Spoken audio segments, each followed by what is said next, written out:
RCB ಈ ಸಲ cup ನಮ್ದಾಯಿತು. ಆ ಖುಷಿ 24 ಗಂಟೆನೂ ಕೂಡ ಉಳಿಲಿಲ್ಲ. ನಾನು ವಿಡಿಯೋ ಮಾಡ್ತಿರೋ ಉದ್ದೇಶ ಇಷ್ಟೆ. ಈ ಸಾವಾಗಿರೋ ಮಕ್ಕಳಿಗೆ ಆತ್ಮಕ್ಕೆ ಶಾಂತಿ ಸಿಗಬೇಕು ಅಂತಂದರೆ ಸರಿಯಾದ ರೀತಿಯಲ್ಲಿ ತನಿಖೆ ಆಗಬೇಕು.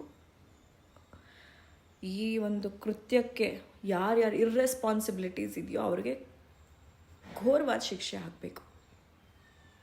ಹಾಗಂತ ಅಧಿಕಾರಿಗಳನ್ನ ಅಮಾನತ್ ಮಾಡೋದು ಮ್ಯಾಜಿಸ್ಟ್ರೇಟ್ ತನಿಖೆ ಆಗಬೇಕು ಅನ್ನೋದಂತಲ್ಲ. ನಮಗೆ ಯಾವುದೇ ರೀತಿ ಅದ್ರ ಮೇಲೆ ನಂಬಿಕೆ ಇಲ್ಲ.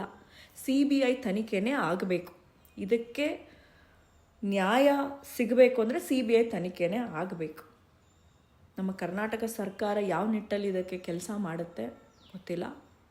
ಹೋಗಿರ್ತಕ್ಕಂಥ 11 ಜೀವಗಳು ಖಂಡಿತವಾಗ್ಲೂ ನಿಮ್ಮನೆ ಜೀವಗಳಲ್ಲ, ಕರ್ನಾಟಕದ ಮನೆ ಜೀವಗಳು, ಮುಂದಿನ ಪೀಳಿಗೆಯ ಯುವಕ ಯುವತಿಯರ ಜೀವ ಹೋಗಿರೋದು. ನಾವೆಲ್ಲ ಯಂಗ್ಸ್ಟರ್ಸ್ ಸುಮ್ಮನೆ ಕೂತ್ಕೊಂಡ್ರೆ ಇದು ನಡೀತಾನೇ ಇರುತ್ತೆ. ಅವ್ರ ಮನೆಗೆ ಹೋಗಿ ಸ್ವಲ್ಪ ಹಣ ಕೊಟ್ಟುಬಿಟ್ಟು ಸಾಂತ್ವನ ಹೇಳೋದ್ರಿಂದ ಯಾವುದೇ ರೀತಿ ಅವ್ರ ಆತ್ಮಕ್ಕೆ ಶಾಂತಿ ಸಿಗಲ್ಲ. ಈ ಕೃತ್ಯ ಆಗಿರೋದಕ್ಕೆ ಯಾರ್ಯಾರು ಇರ್ರೆಸ್ಪಾನ್ಸಿಬಿಲಿಟೀಸ್ ಇದೆಯೋ ಅವ್ರಿಗೆ CBI ತನಿಖೆ ಆಗಿ ಘೋರವಾದ ಶಿಕ್ಷೆ ಆಗಬೇಕು. ಅದರ ನಿಟ್ಟಲ್ಲೇ ಅವರೆಲ್ಲ ಬಂದಿದ್ದು ಆಟಗಾರನ ನೋಡಿ ಕಣ್ ತುಂಬ್ಕೋಬೇಕಂತ.